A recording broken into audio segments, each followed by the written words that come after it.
В настоящето видео ще ви покажем как се добавя фирма и как се задават нейните параметри в програмен продукт плюс-минус.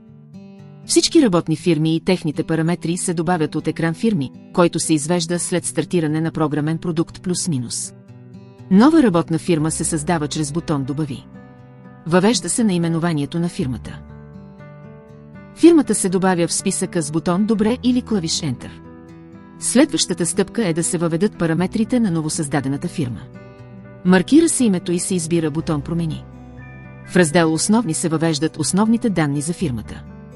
Данните в полетата се нанасят ръчно от клавиатурата, с изключение на поле вид регистрация ДДС, в което се отваря меню за избор. При регистрация по общия ред, полето се оставя празно. Ако фирмата е бюджетно предприятие, задължително се включва отметка бюджетна. В раздел «Допълнителни» се въвеждат данните за фирмата на английски. В раздел по «За АДС» се въвеждат съответните параметри на фирмата, когато тя е регистрирана по Закона за акцизите и данъчните складове.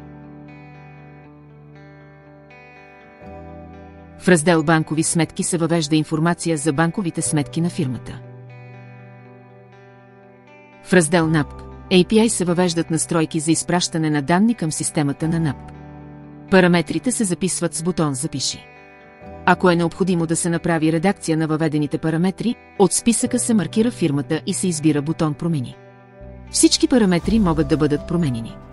При работа в мрежа промяната на името на фирма е забранено. Промените се записват с бутон «Запиши».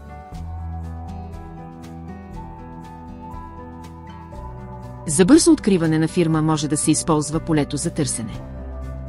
За да бъде стартирана конкретна фирма, тя се маркира в списъка и се избира бутон «Избор» или клавиш Enter.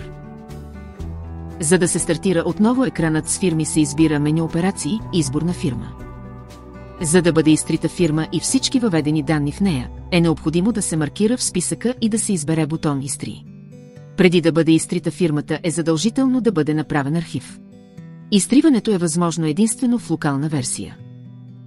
Абонирайте се за канала ни и посетете сайта ни за още полезна информация.